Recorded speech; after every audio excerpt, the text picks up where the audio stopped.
Hey y'all, it's Rick here with Uncommon Communion. And yes, I am recording in the morning again. I do apologize that this is coming to you even later than usual, even with the 6 a.m.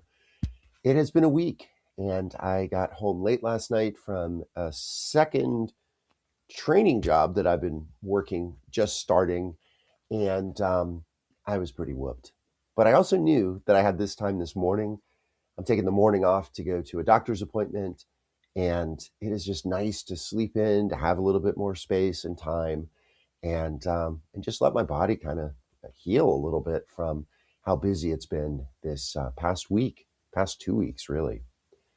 All right, y'all, let's begin as we always begin by recognizing, realizing, celebrating, and affirming, and really leaning into for hope today. I don't know about you, but I need hope. And hope, I believe, is a gift, and we receive it, in my experience, by being present to what is and who is, right? So we remember that we are always and everywhere in the holy presence of the more and each other. So today, Friday, March 13th, for me, is the 6 year anniversary of COVID. Now, why do I say for me, right? And why am I feeling a heavy heart this morning?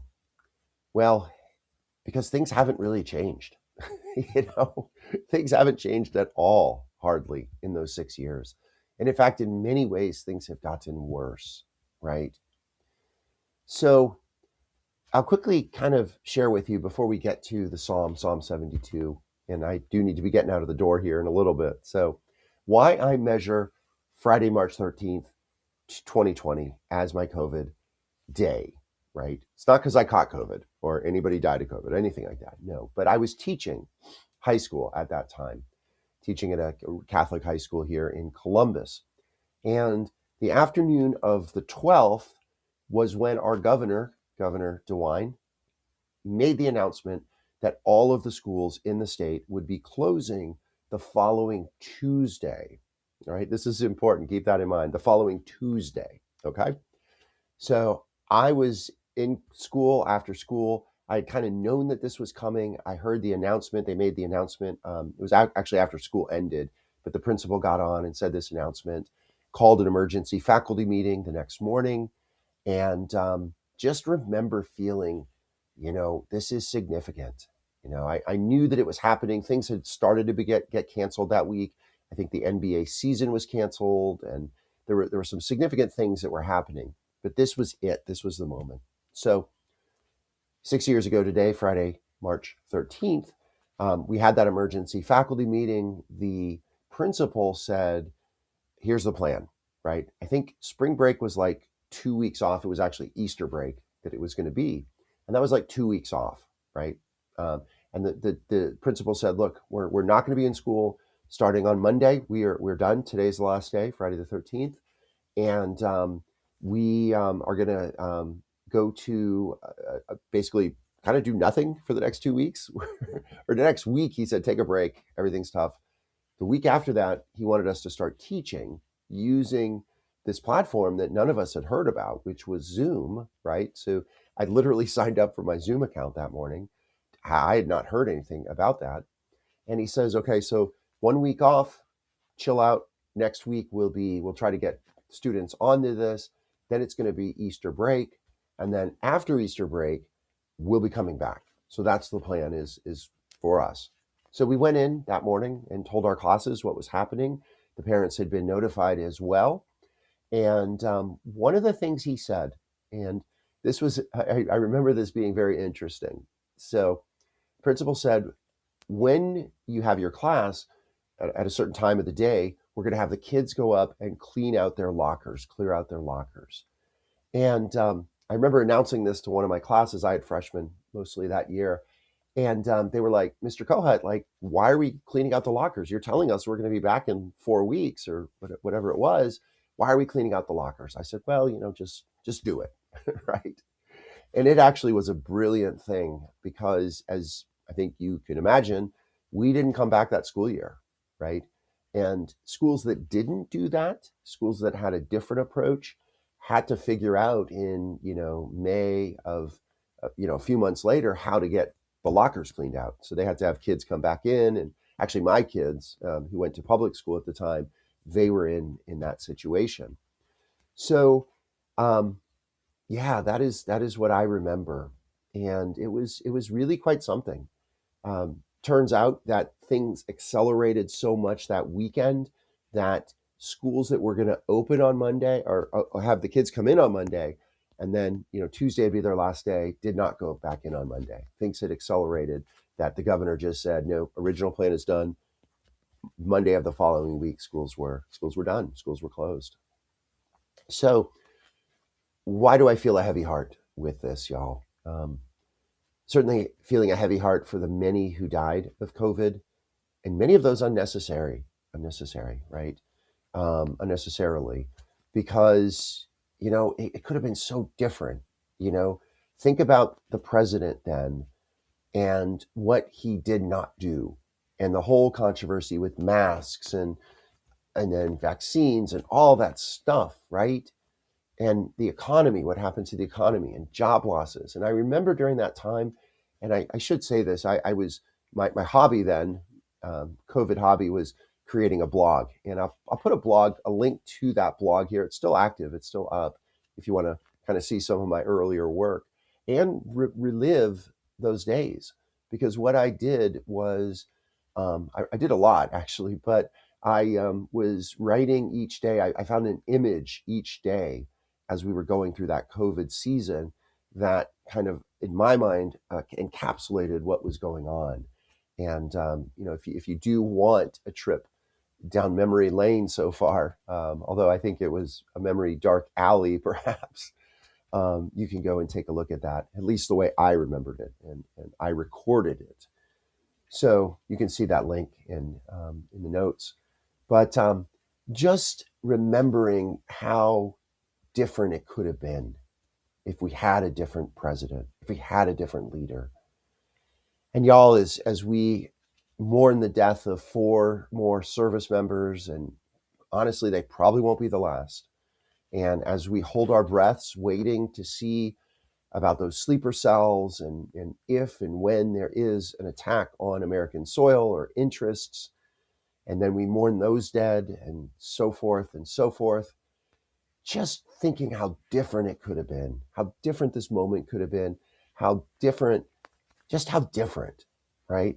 And continuing to be stunned by how so many people could bring that man back, the man who effed up COVID, to bring him back to F up even more. And here we are, right? And it's not just the MAGAites, that cult I was talking about yesterday. It's not just the media and its complicity. None of that is really, I think, what is so staggering. It's there's no opposition. There's no movement that stands up and organizes and says this is an alternative. People are angry. People are hurting. I get why the MAGAites initially didn't want the Democrats. I get that, right? To some extent. That said, I still can't believe that we are here and dealing with this. The good news is, y'all, that elections are on the horizon. We're about 240 days away. And, the midterms, our primaries in Ohio are coming up in about 6 weeks. I'm involved with those. That's part of what I'm doing right now. My third job, actually. But that is, in many ways, that's a last ditch effort to save what remains of our democracy. And I hope we're up for the challenge. I don't know. I really don't know. And that's where the hope has to come in. I have hope close to me, the agency that I work for, the people I see each day, the America that I get to experience, and the immigrant community, the immigrants that I get to train every single day, and the immigrants who are hardworking, caring, loving, compassionate people for the least of these. Folks with intellectual and developmental disabilities is who these employees, these staff work with. I get to see that. I get to influence that. And that gives me great joy, takes a lot out of my batteries, makes me tired, but also gives me great joy.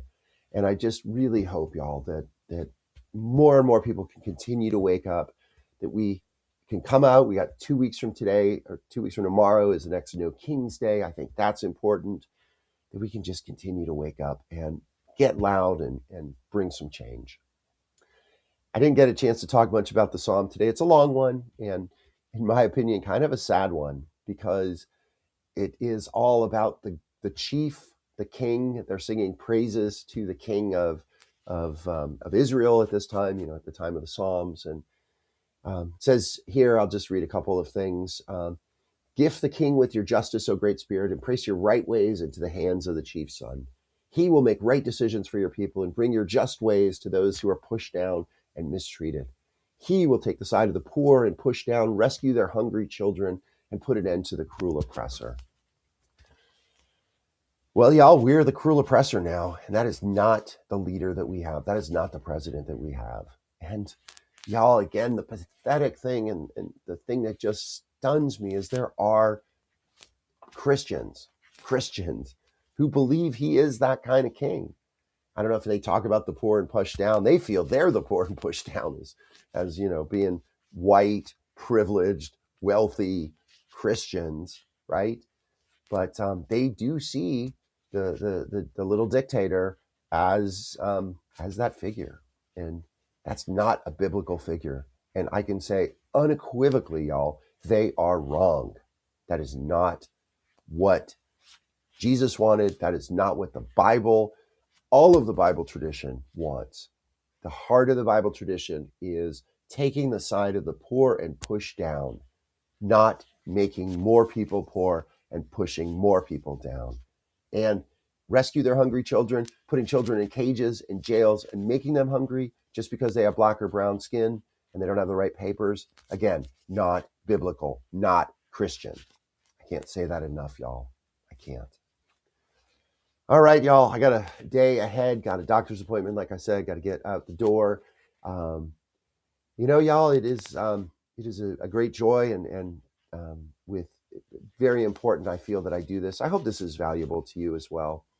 But it is days like today where we look back and we remember, we see how much work we have ahead, and we see that we need each other, and we need the power of the more with us. And that power is with us always. We just need to lean into it, tap into it, and allow it to empower us together to make the hard changes, to do the hard work. And I hope we get there, y'all. I hope we get there. All right, let's pray the Serenity Prayer. Helps me remember what I can change and what I can't change. God, grant us the serenity to accept the things we cannot change, the courage to change the things that we can, and the wisdom to know the difference. Thy will, not ours, be done. All right, y'all. Blessing and good, be bold, be well, hold fast, y'all.